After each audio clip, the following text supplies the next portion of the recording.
Hello and welcome to another video of Code with Toyo. This is going to just be a standalone tutorial. We'll just hit it real quick and we are done with it. So a few people have been asking me regression analysis, what it means, how difficult it is, and how easy it is.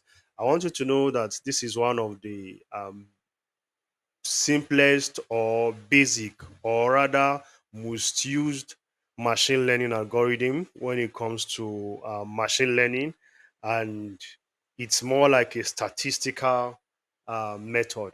So today we're going to look at regression analysis and try as much as possible to see the difference between linear and logistic and how we can quickly implement, even though if it's linear regression. So let's get to it as fast as we can.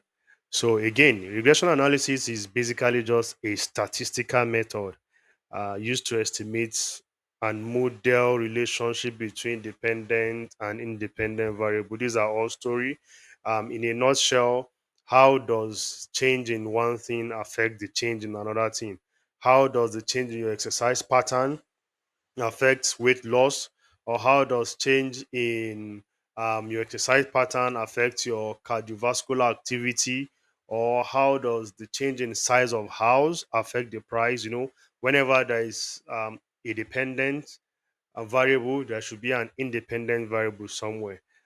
So we are going to see how these all started. So you can just, and that's why if you're going to data science, I normally ask if you have an existing knowledge with statistics or mathematics at least, it really help.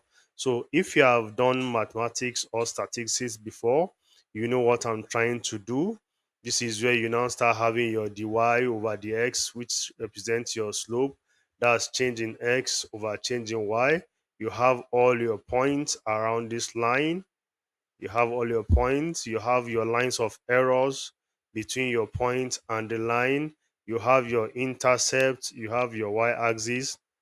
You have your x-axis. So, and the equation of the line is always y um, equal to mx plus c. Y is equal to mx plus c. That means y is always a dependent variable while x is independent variable. This is your slope and this is your intercept. With this, you can establish a relationship and then you can build a model to predict um, outcome for you.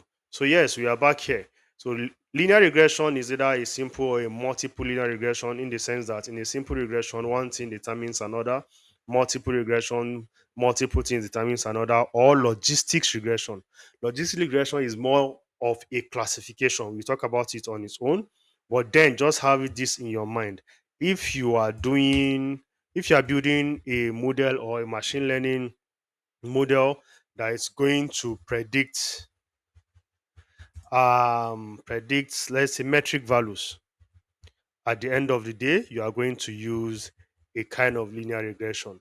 But if you are doing a model that is going to predict categorical values or nominal values, you are doing on a logistics. That is either something that will come up as true or false. Is this disease going to spread um, in this particular area in the next 10 years? Yes or no? What is going to happen? Is the market going to crash? Yes or no? So if you are looking for categorical answers, logistic. If you're looking for metric answers, um, you are using a linear regression. And finally, before we get into coding, I just want you to quickly understand this as well.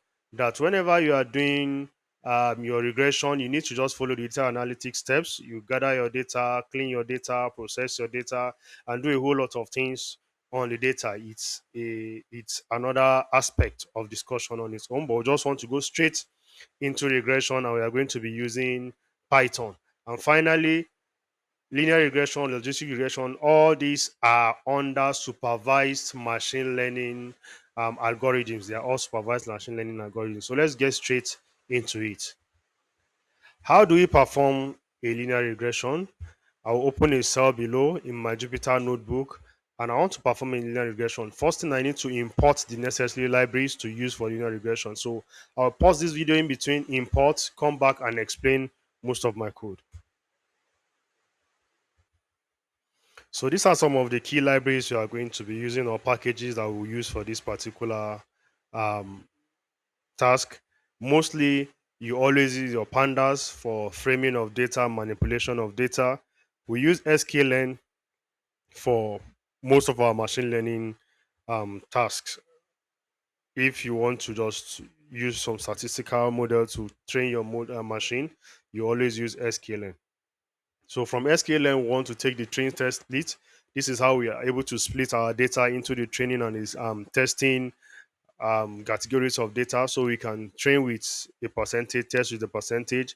From the same sklearn, we are loading in our linear regression, either a simple or multiple, and we are loading in all of these parameters to be able to test the functionality or how good our model is.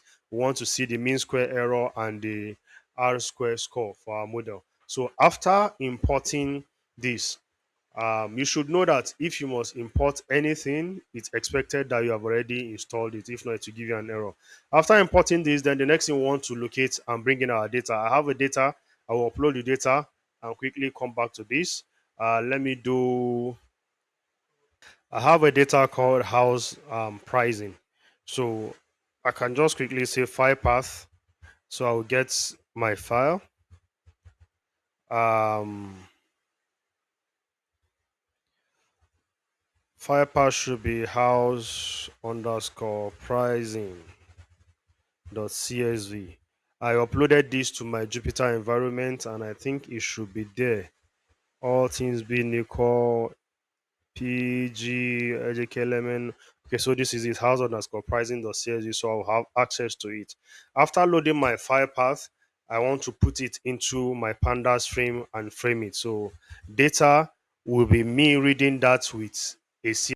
So I want my data to be from my pandas. I want to use the read underscore CSV method, and I want to read whatever I loaded into file path. With this alone, you can want to make this explicit. You can use the variable and the attribute data, or you leave it the way it is. It still doesn't matter.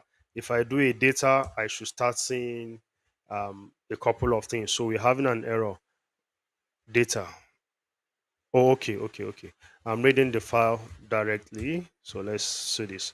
So you can see it's showing me that I have this data that consists of the square foot, bedrooms, bathroom, age, and price. If I just want to see the first five elements, you just go ahead and do a dot head. Let's see just three of it. So this is all what we have in our data. These are the fields. So from these fields, you that is working on data science or analysis, you should be able to determine what is my target and what are my features. Our target is that we want to predict house prices. So this is our dependent variable, and all of these are our independent variable. You can now determine which of these actually directly affect the price of house. Does age affect it? Does the number of bathrooms affect it? Does bedroom? Yeah, of course, the age of the house, the bathroom, the bedrooms, the square foot, all of these factors come together to determine the price of a house. So let's continue in our process of building our model. So next, we want to separate our data into two. Our data will be separated into first the features and next the target. Like I said, the features are the determinant or determining factors, while the target is always our goal or our endpoint. So we quickly just do it into X and Y. The reason why we are doing it into X and Y is because we are trying to um, make it look like this: X axis and Y axis, always independent and dependent. A change in this affects a change, determines a change in that, in that order. So let's move on with this. We know that all of these are factors. This is a multiple linear regression anyway, and predicting this in a real life scenario, of course, is always almost difficult for one thing to determine the output of another thing. So just like childbirth and all of these things. So let's look at the next step we want to take. After splitting our data into X and Y, the next thing we want to do is actually pass it into our training functionality. And what does it look like? We are going to be splitting our data set into the training and the testing set. And for you to do that, you need to call the train test split from sklearn, and you destructure it into its various variables. So, you know, it returns one, two, three, four. It returns the data to train, the X to test, the Y to train, and the Y to test. And you pass in your features and your target to it. You determine a test size. That if you want to do a 70-30, a 65-35, and 80-20, that means you want to use 80% for training and 20% for testing, which is one of the stable way to do the splitting. But of course, splitting totally depends on what you want to do. The bigger your data set, the more specific you are with your splitting. Then this is for reproducibility for the random state. So all of this, we return these four features to us, or these four variables: the training data, the test data, um, the train and the test, both on y and x axis, all coming from this our initial data set. Don't forget that this is more like using an existing data to train a particular model, and then using the model to predict a possibility of something that looks like it. So your data must be of same structure, whether of training, testing, or when you are applying. So what is the next thing we do after we have done this? Then we try to fuse it into our linear regression algorithm in sklearn.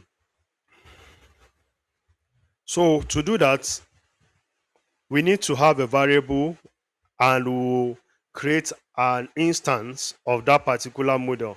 And the model we want to use is what? Linear regression. We have very small data, but if not, if we don't have any small data, we could start thinking about stratification and trying to think about things that affect multicollinearity and all of these things. These are just in depth of data science, but we are just trying to see how we can quickly get something together. Then, as soon as we get a linear regression, we want to fit this data into it. The training, that's the features and the targets, or the independent and the dependent, any how you see it. So you can see it's telling you that okay, you're performing a linear regression and you're using a linear regression model. So this is clear already. Quickly, let's move into testing. So you want to use the remaining part of your data that is left, that's the remaining 20%, to test and predict the remaining 20% from Y. Remember, you did a splitting for 80-20. So 80% X and Y will be used for training, 20% X and Y will be used for testing. So we want to create a variable for testing. And then if I go ahead and just print out YPred, so YPred returns with an array of this. So we're going to explain that in a brief. So that means there is a prediction why actually pick an X and a Y value. So how do we start getting to see all of this in action? Before you start using your model in any new data set or on any new data set, you need to actually evaluate your model.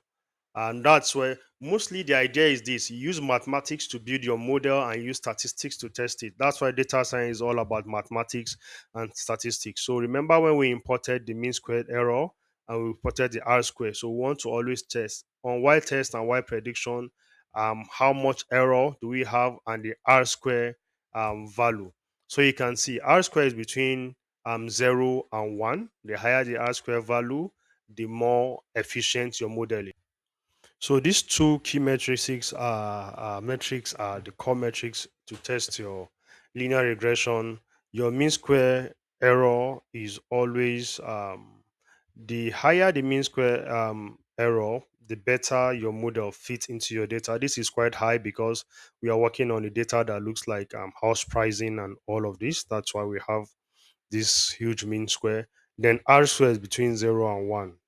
At times, um, rather the lower your mean square value, the better, and the higher your R square, the better. So this is around 74.5%. That means it's quite fitting our data.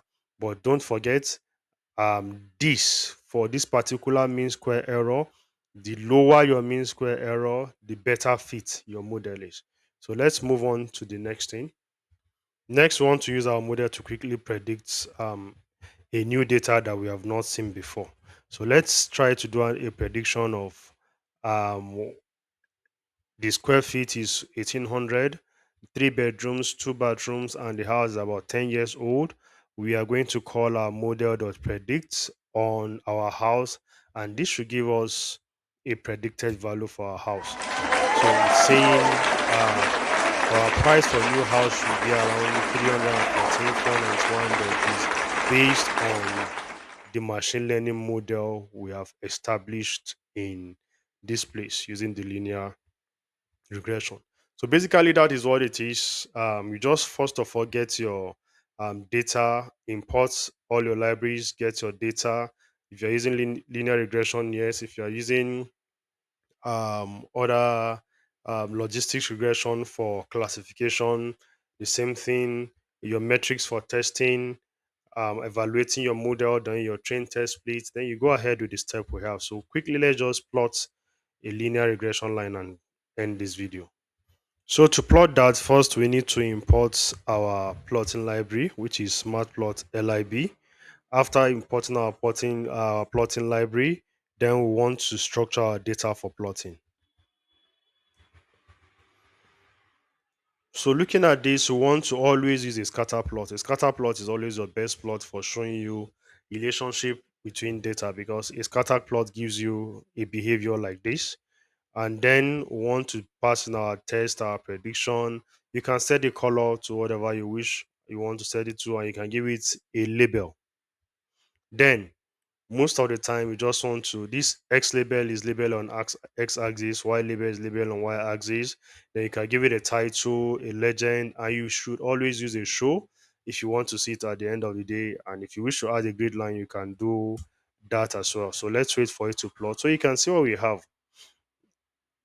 Based on what we have, a multiple linear versus actually predicted. So these are perfect line and predicted versus actual. So you can always plot your regression and see where the predicted line comes on and where is the actual amount coming in. So this is just a quick video to show you how to perform multiple linear regression in Python. So logistic regression will be a video for another time. So see you the next time. Bye for now.